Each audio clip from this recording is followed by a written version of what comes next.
Hello there, buddies! Ayan, meron akong na-receive na gift ulit. Yan, actually na-receive ko to nung exam ng mga bata. May estudyante akong nagbigay. And sabi niya, "Ma'am, can I talk to you outside?" Sabi niya, tinawag niya ako, nilapitan niya ako dun sa table ko sa classroom din. "Ma'am, can I talk to you in a while sa labas?" Sabi niya. Hindi ko napansin na may bitbit siyang ganito. Tinago niya yata sa bag niya or something. Tapos, ayan, inabot niya sa akin. And actually, ito yung emotional na student ko na nung sinabi ko na it is my last term sa school na to teach.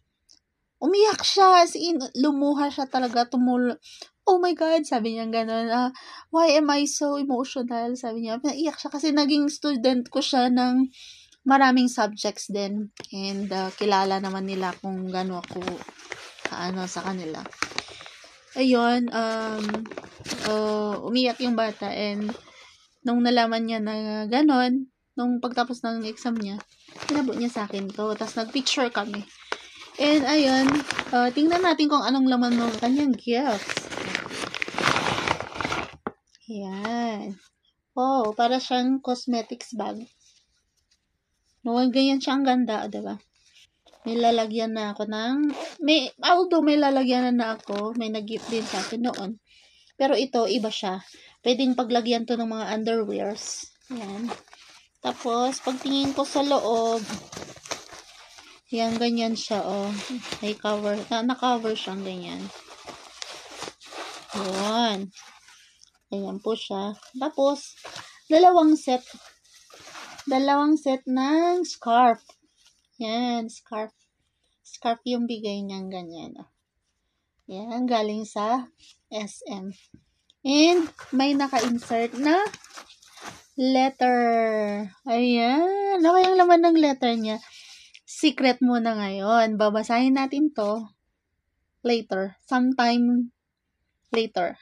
Kapag andun na kami. Ayan. Babasahin ko siya. Actually, nabasa ko na, pero babasahin ko para live para alam niyo kung ano yung message niya. Ayan.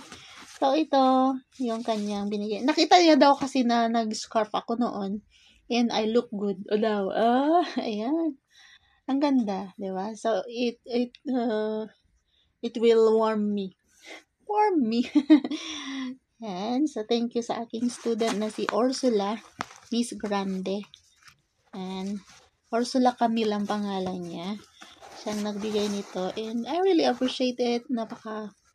Napakagandang bata. And magagraduate siya by next year pa yata. Sabi niya, "Mom, I'm so sad you cannot see me graduate." Sabi niya. But, it's alright, diba?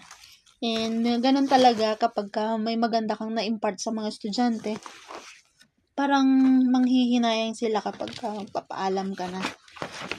Yan. So, sa lahat ng mga student ko, of course, emotional din naman ako, kaya lang, pinipigol ko lang. Hindi ko din hindi ko kayang ipakita din sa kanila na ganun ako ka-emotion. So, sa mga gift na mga ito, thank you so much, and thank God sa mga opportunities, sa mga blessings. And yun lang po, till my next one. Bye for now. Thank you for watching.